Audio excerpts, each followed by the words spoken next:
Hi everybody, welcome back to our channel. So for today's video, we are going to be giving you guys some tips on all the IB exams. So we're going to be doing both oral exams and the normal exams that are in May. This video is going to be a long one, so get comfortable and it's going to be a while. We have 4 different sections that we're going to cover. So we are going to first start off with the oral exams. We split that up into 3 sections since there's 3 different exams. The first being TOK, second being foreign language, and the last one being for English. And then the 4th section that we have is for the normal exams. Riley, do you have something to say? Yeah, okay. I just wanted to say, obviously our 2020 exams have been canceled, but we did do all 3 of the orals, and we did test out of ITGS last year. So we still have experience with taking all the exams, preparing for the orals, and doing the orals. And then this year, obviously, we're doing all the prep for our exams in our classes and on our own to study. We know a lot about the process still, even though we haven't had to actually take all of the exams. Yeah, so we're still going to give you as much guidance as we can for the normal exams. Like Riley was saying, we didn't actually get to take them this year, but we did take them last year for our 6 subject course. So we're just gonna be using we're gonna be giving you guys advice based on our experience from taking that exam. And then we did take all the oral exams. We did the English one through Microsoft Teams, so we did that virtually. But we still have all the experience, and we can give you guys as much advice as we can about these topics. So that being said, the very first thing we want to talk about and tell you guys is don't stress about these exams. Please don't overthink them. I know that saying that isn't going to actually make you guys not stressed about it. You definitely will. But once you get it over with, you're going to be feeling so relieved. And once you're actually doing the exam, especially for foreign language, which I found to be the most nerve-wracking, it's not as bad as you think. Your instructors, your teachers are going to be the ones doing it with you, and they're there to help you, and they'll make sure that you understand everything and understand the whole process that you're going through. They know that you're going to feel stressed out and you're going to be nervous, but it's important to just take a second to breathe, collect your thoughts, and just pretend like you're just having a normal conversation with them in that exam, but just while remaining on topic. But it's just a normal conversation with your teacher. The only difference is you're getting graded on it. So for the first section that we're going to be talking about, we're going to start off with the TOK oral exams. And the first tip that we have for you guys is to pick a topic that you like. So this kind of goes along with everything else that we've spoken about in our videos for all the other assignments that we talk about in IB, like the internal assessments and extended essays. You want to pick a topic that you like, so that way you actually enjoy the process and the research that you're going through in order to complete this project. However, for TOK, it's really, really important to not pick a generic topic, especially when it's something that's really popular in the world right now. For example, we weren't even allowed to consider doing anything about Trump or anything having to do with his politics, because a lot of people would probably be doing that around the world. And also it's just too controversial to actually get a solid argument in and to prove it, because it's either biased or there's just not a sufficient amount of evidence that you can use to actually support your argument with it. And also you don't want it to be the same as anybody else's. So if it's generic, then there's a likelihood that a lot of other people are going to be choosing that same topic as you. So when you do start this off, it's important that you make sure you're picking a reliable partner. You might not know this yet, but you will get the chance to either decide to do it on your own and have a 10-minute presentation, or do it with a partner. You can only pick one other partner and have a 20-minute presentation. So it's important that you're picking someone that you know will get the work done and that will share the workload. We actually did ours together and it worked out pretty well. At least I think so. So make sure it's somebody that you can work well with and that you know will do their part. Oh, and don't be afraid. If you are afraid that your friend is going to be mad that you didn't decide to do it with them, or that you'd prefer to do it on your own, try to get those worries out of your head, because what's most important is that you can do your best job on this so that you can get the points for IB, and that you can just get it all done well. For our next tip, we have communicate. So if you do have a partner, it's important to communicate with them and make sure you guys are on the same page about what you want to do for the presentation, what you want it to be about. If you don't communicate, then your presentation isn't going to work out at all and you will fail ultimately. So it's really important to communicate with your partner to ensure that you're getting the work done on time and that it all makes sense in the end once you like go over it together.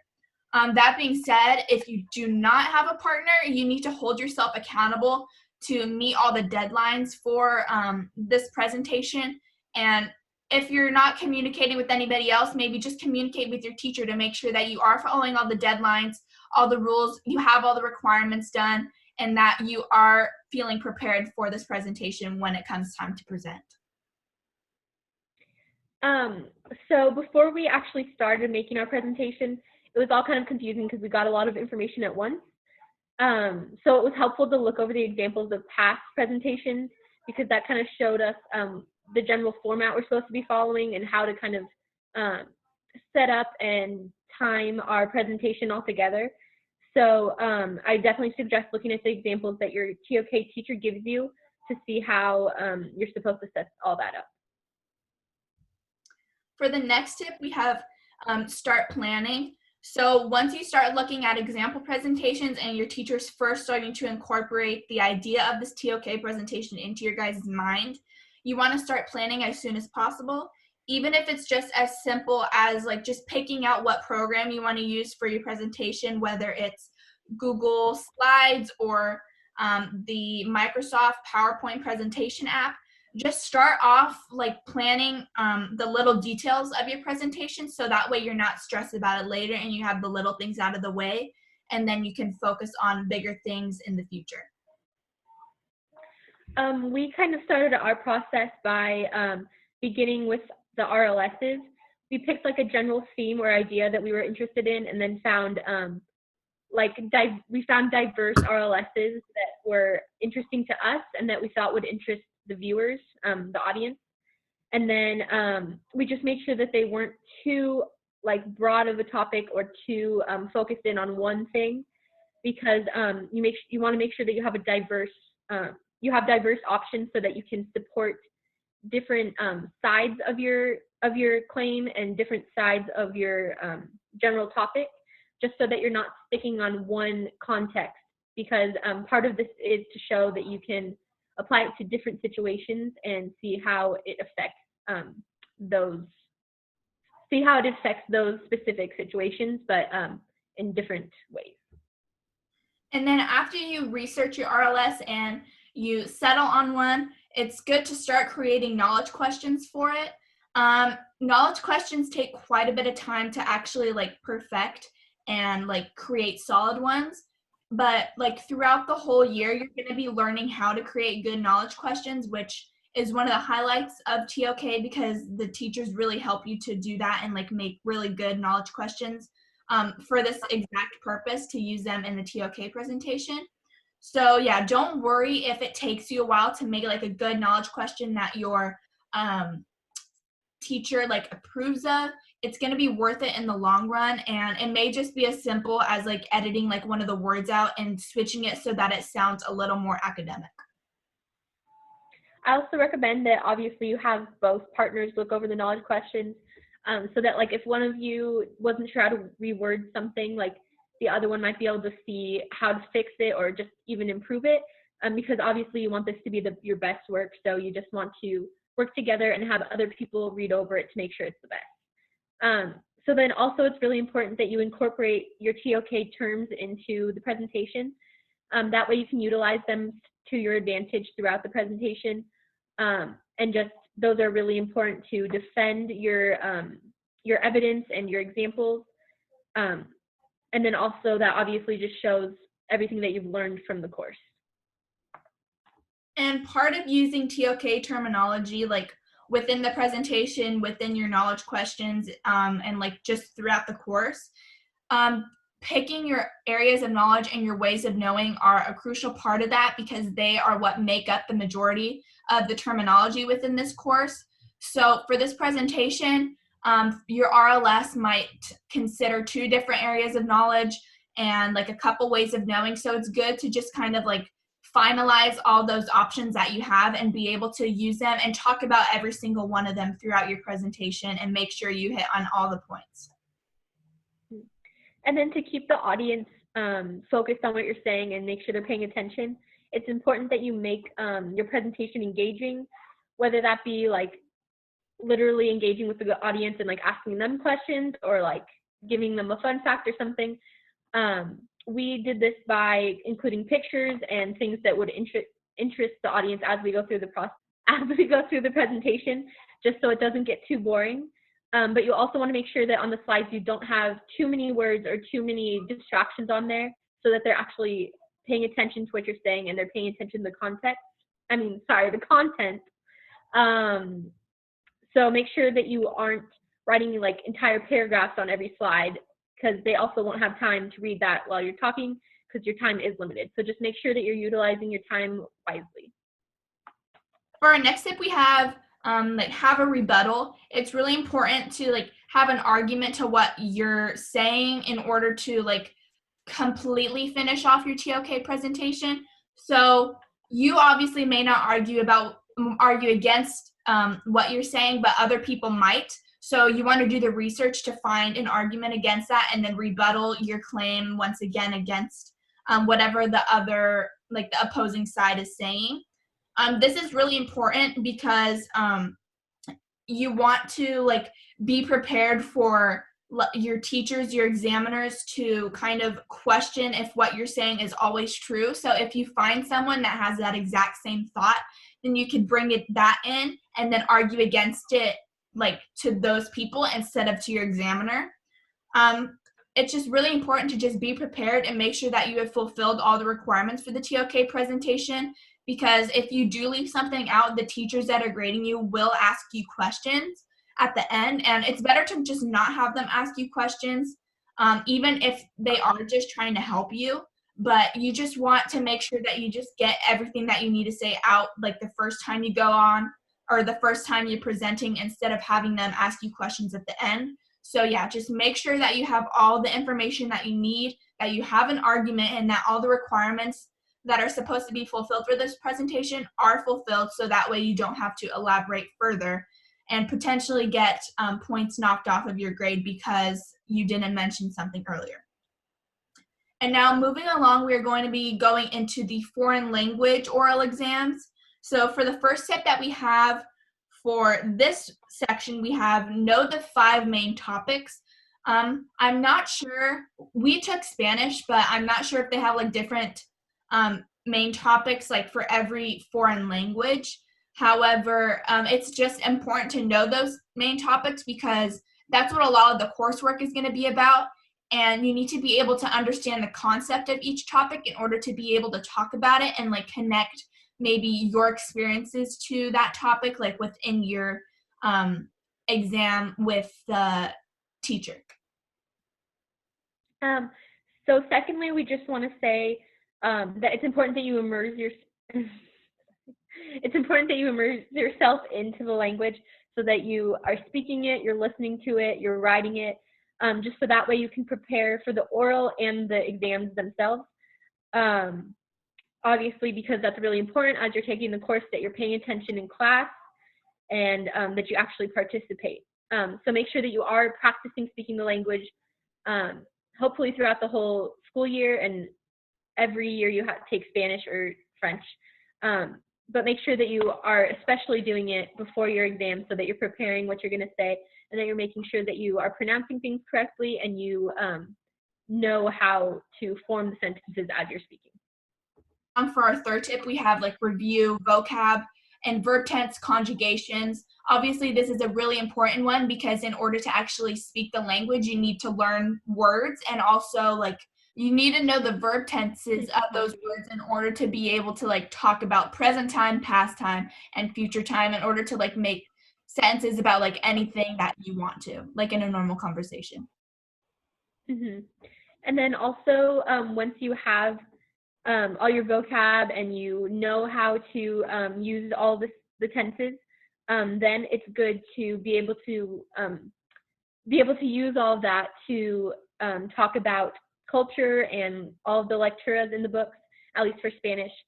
So basically just all of the historical, the historical context that you can talk about, any other stories you were given, if it's like folklores or whatever you're learning about in the book. It's important that you go through your textbooks and you tab the parts that have important stories or important information that you guys talk about in class, so that you can use that in your oral and that you know all the information you need in order to have enough content for your oral. Also, going along with that, we have go over your past assignments. So not only is like good information going to be in your textbooks, but also obviously in your past assignments, because your teachers wouldn't have you do these assignments if they didn't think they would be beneficial to you in the long run. So pull out the most helpful assignments that you think would be the most beneficial to you when studying and help you to understand the 5 main topics that you're supposed to talk about in the exam, and also just be able to help you like bring up core information that you can refer to within your conversations. For the first part of our next tip, it's pretty specific to Spanish, but I'll go on to explain how it relates to French too, or whatever foreign language you're taking in IB. So like it's important that you're picking good pictures to use for the orals, because I know Mr. Senor Alvarez has us all pick pictures to use in the orals, because he will go through our Google Drives and pick out the ones that he thinks will be the best for us to use, and then he'll print those out and actually use them for the orals. So it's important that you're looking over those photos once he puts together the file that has all of them in it, so that way you know all the topics you could potentially have to speak about. And then it's important that once you actually go into the orals that you pick one that you can answer thoroughly and that you know enough information about.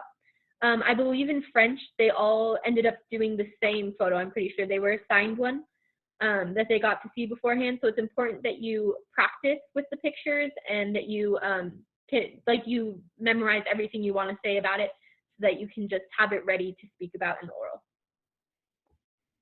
And for our final tip, for the foreign language section of the oral exams, we have hold a mock exam. We actually held a mock exam, and we found it to be actually really, really helpful. So what we did, and since we did Spanish, it's probably going to be different in comparison to like the other foreign languages. But for Spanish, we printed out the pictures that we had like put in this Google Drive folder. We printed some of them out and we put them into folders, and we chose them at random, and then we got the 15-minute prep time, or was it 10-minute prep time? No, it's 15 minutes, right? 15, yeah. Yeah, okay. I'm pretty sure it's 15. We did the 15-minute prep time, just like writing down notes. And also, you want to take into consideration that you only get to do 10 words on a note card, like for the actual exam. So we also followed that procedure. So yeah, we did the 15-minute prep time, and then Riley asked me questions about the picture after I described it. And so I found that to be really useful, and it helped me to be more relaxed about the whole exam once I actually went into it, and it helped me to form like coherent sentences and know what I was talking about like before I had even walked into the exam room. Yeah, also I forgot to add on the last tip, that Alvarez will look through all your pictures and either tell you that it's good or tell you to find another one, because it's important that these pictures have a lot to look at and a lot to talk about, since they will be the ones that we're using in the oral. So it's important that you are taking it seriously and that you're not just slacking off, because you need to pick pictures that your classmates will be able to talk about, because you obviously want to be able to help yourself and you want to help them. So you want to make sure you're picking pictures that have enough to talk about. So now we're just going to go into our tips about English. Our first tip is to read and annotate. So you will have to discuss one poem and then one of the novels you read, which would for us, it was either Gatsby or Hamlet. So you want to make sure that you know these well. Wait, yeah, that's right. Sorry. You want to make sure, obviously, that you know these well and that you are reading them along with your class so that you get all the information you need. And then it's really helpful to reread it before you take your oral so that you're prepared and you remember all of the important details.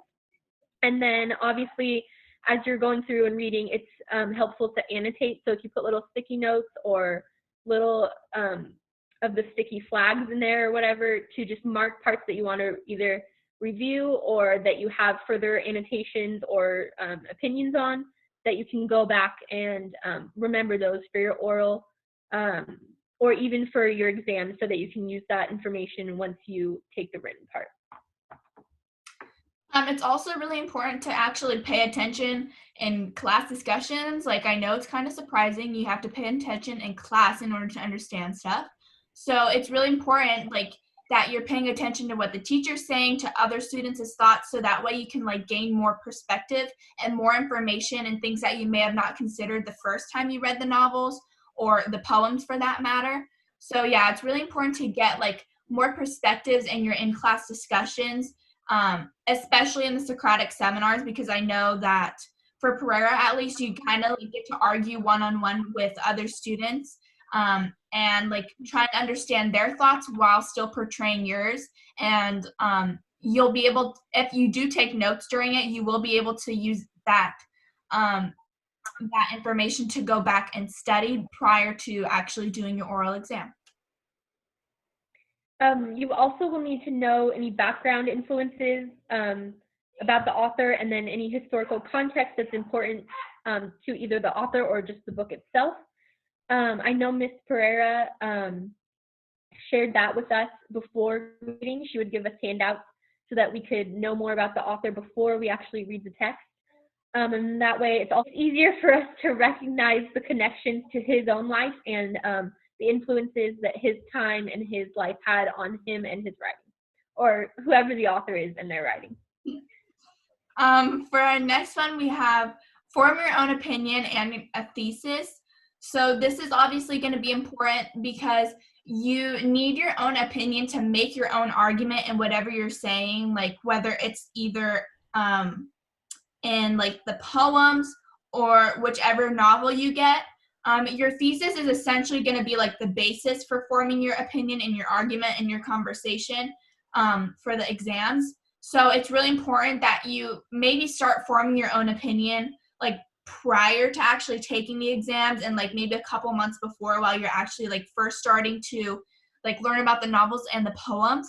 It's good to just get a kind of a good idea of what the book is all about, form your own opinions about the characters, and then make a thesis on like a theme, a specific character, or something that will just like be universal to the novel or the poems. And that way you'll be able to argue it and develop that argument throughout your oral exam.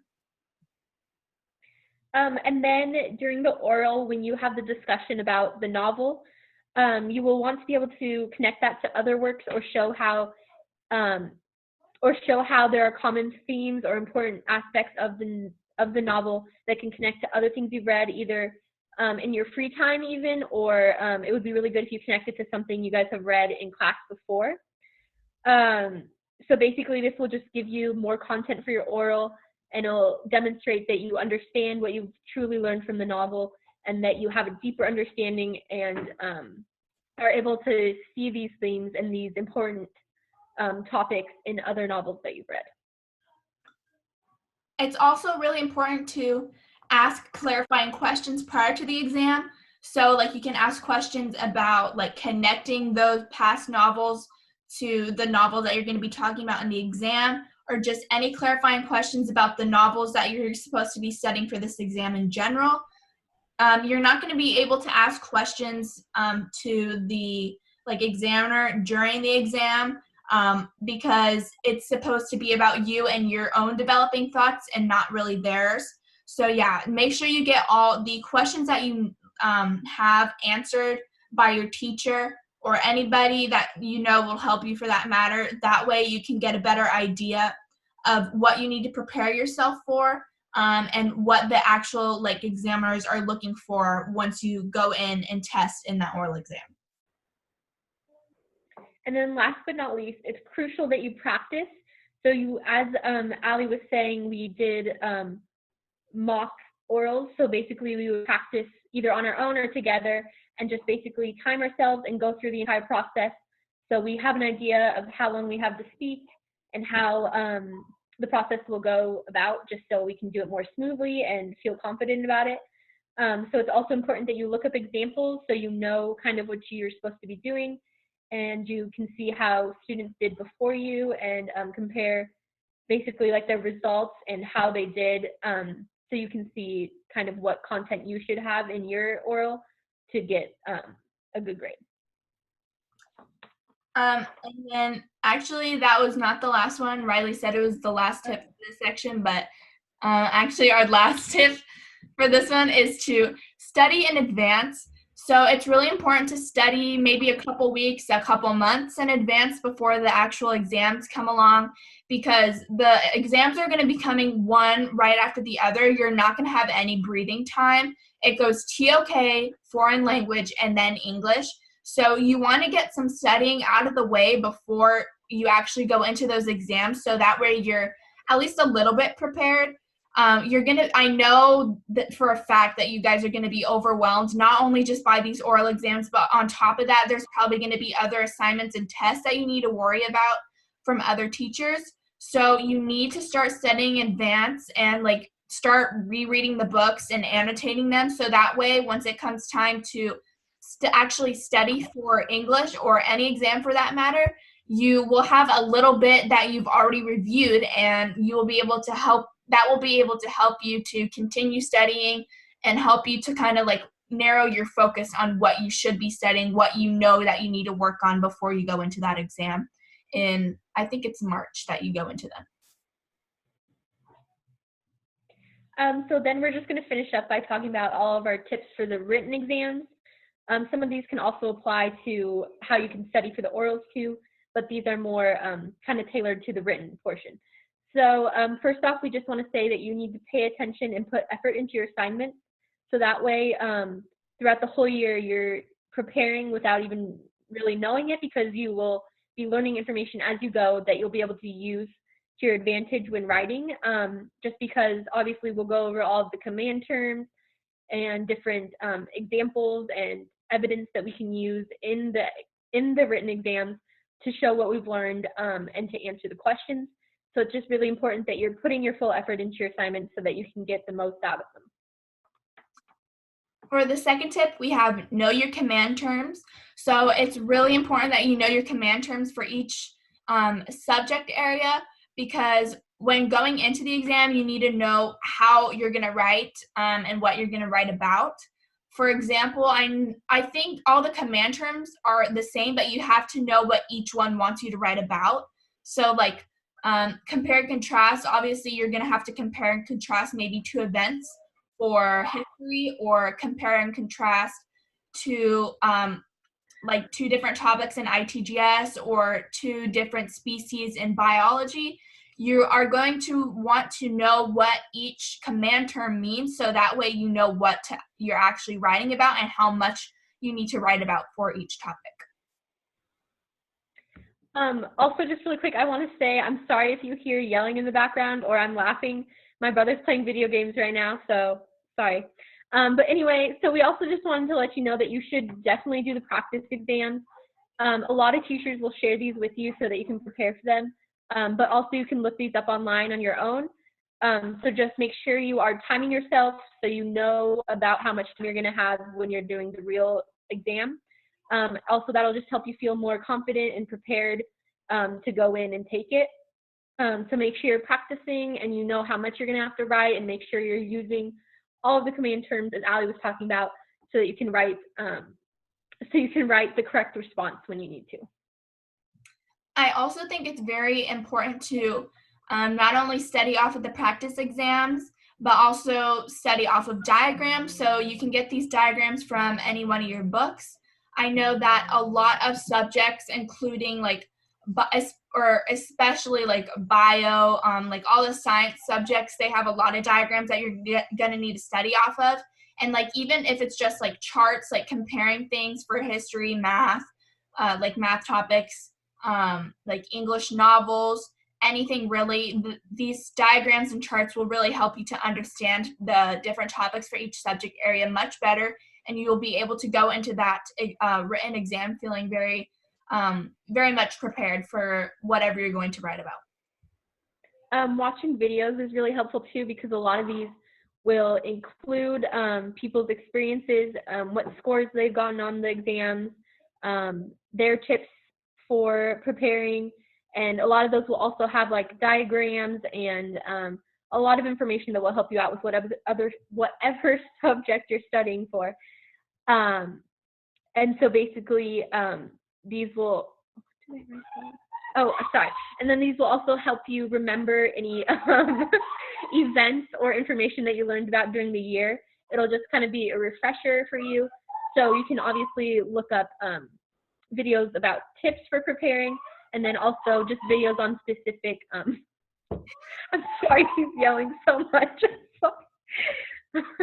And then obviously on specific events that you've learned about, or specific novels or works that you've been working with, just to refresh your memory about them. Another thing, besides watching like YouTube videos and other videos, you can also watch some movies that will also help you to prepare for these exams. For example, I know that history, there are some historical videos and like documentaries that you can watch that you can actually use as historical evidence when writing about different things within the exam.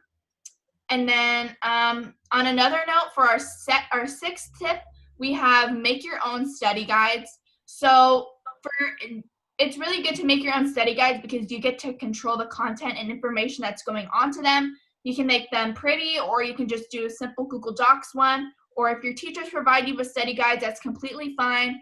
Maybe you can like make your own based off of their study guide and like make it in a format that you like. But study guides are really helpful because since you get to control the information going into them, you can put information that you know you have trouble on, and you can really review that. Or you can just include all the information you know you'll need and just go along with that and continue to study that prior to your exam. Yeah, I definitely recommend making your own study guides, or at least taking notes off of the one you're given, because if you're writing it out and you're reading it all over again, it's going to be a lot more helpful than just kind of glancing over the one that you've already been given. So make sure that you are thoroughly reviewing it if you do use the one that you're given. And then also it's really important that you study in advance. And we don't just mean like the night before or the week before. Like make sure you're starting ahead of time so that you get an early jump on things, and that you can review multiple topics. Because I know if you're starting the night before, you're not going to have all that much time. And if you're cramming it in, you're less likely to remember everything that you need to. And if you are learning it gradually over time, like assignment by assignment or topic by topic, you're going to remember it more and be able to retain more of the information. So it's also important that after you've learned all this, that you use the materials you've been given along the way to your advantage, and that you review them all, because obviously your teachers are giving you these for a reason. It's obvious that they're important to your exams and the information that you need to know. So don't let them be wasted. Make sure you're using those before you take the exam. And if while you're studying you have any questions or concerns, things that you're not completely sure about on the study guides, or any like topic for that matter, make sure that you're asking questions to your teachers about the issues that you're having, so that way they can help you and prepare you a little bit more on what you're having difficulties with prior to you taking that exam. Because if you like go into that exam like really confused and you have no idea what you're doing, then you're going to stress out, you're going to overthink it, and you might fail because you didn't have the courage like to go up and just ask a question to your teacher. They're there to help you, and it's really important that you get the information that you need from them prior to taking these exams, because these exams are really important and they cost a lot of money. So you need to get the most out of it and ask your teachers for help, because they won't judge. I don't know. They might judge you a little bit, but it doesn't matter. I'm just kidding. They're nice. Like they won't judge you. There's no such thing as a question. What was that, Riley? I just said they might joke with you, but they're not gonna like make fun of you. Yeah. Well, like, no. Yeah. It depends on who the teacher is, but there's no stupid questions. You just really need to ask them for help. Otherwise, you're just going to be struggling and putting yourself through so much stress that you could have avoided if you had just asked the question in the first place.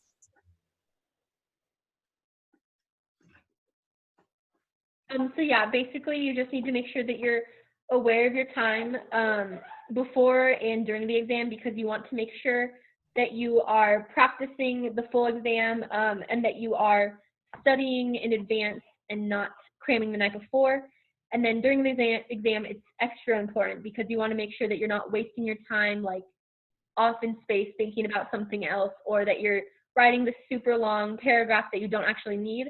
Make sure that you're writing concise, that your writing is concise, and that you are getting to the major points that you need, so that you're not wasting your time with information that you don't need to include. So just make sure that you're staying on track, because they will give you warnings of how much time you have left throughout the exam. So make sure that you're using your time wisely, so that you can get a good grade, and obviously so that you don't have a bunch left at the end to finish and that you have to scramble and not do your best job on. So basically, just make sure you're prepared and that you are using your time wisely.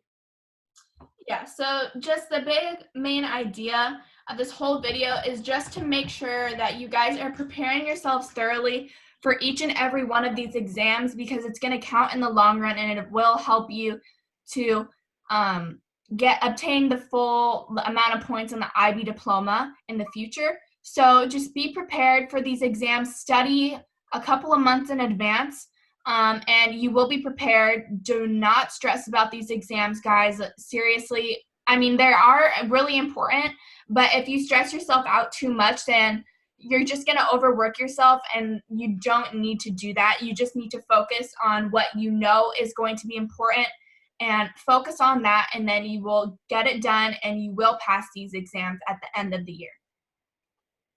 Yeah, and you've done so much work for this, 3 years of working towards your IB diploma. So make sure you don't psych yourself out and then ruin your chances at the very last minute. And obviously, this is a really important part of the IB program, so you want to make sure that you're taking it seriously and studying so that you can make your experience worthwhile. And although even if you don't end up getting your full diploma points, obviously you've still gained a lot of knowledge and gotten a lot out of IB. So just make sure that you're not putting too much stress on yourself, because it isn't the end of the world if you don't get your diploma or you don't get the 30 units, because you just need to focus on that you're getting this knowledge and that you're getting the best education you can and that you're putting your best effort into it. I agree. It's not the end of the world if you don't get this diploma, guys. It is important to try your best, but it's not going to your whole future is not going to depend on it. It's just another diploma. You're already going to get your high school diploma. While it is really important and it's good to actually try your best and try and get the IB diploma, it is not going to be the end of the world if you don't. Like Riley said, you're going to gain a whole lot of knowledge and you're going to be able to use that in the future. But I think the most important thing about the IB program is just the strategies that you gain. You get a lot of time to work on your writing, which is going to be really crucial in college, and you're going to be able to write a lot of essays in a short amount of time. You're going to learn a lot about procrastinating, because I know the IB program is like defined by procrastination, but in college it's really important that you learn that that's going to be a real weakness, because you're going to have a lot more assignments and a lot more work to do in college than you have gotten in high school. So just think about like the tactics that you've learned from the IB program and take those into consideration, and don't stress yourself out if you think that you won't get the IB diploma, because worst case scenario, you don't get it, but if you do, then congratulations. Like it's a lot of work to try and get this diploma, but if you guys are in the IB program right now, then obviously you want to get that diploma. So if you do want to get that diploma, work hard, be prepared, don't slack on your work, and you will get that diploma if you want it deeply enough. And then I think with that being said, that's going to be the end of this video. We hope you enjoyed, and we are going to have our last video coming out to you on Friday. I don't know if I mentioned this earlier, but we had technical difficulties with the video that was supposed to be up last week, but it will be this coming out the same day as this one, so hopefully you guys will be seeing it after you guys watch this one as well. And with that being said, we hope you enjoy this video, and we will see you in our next one.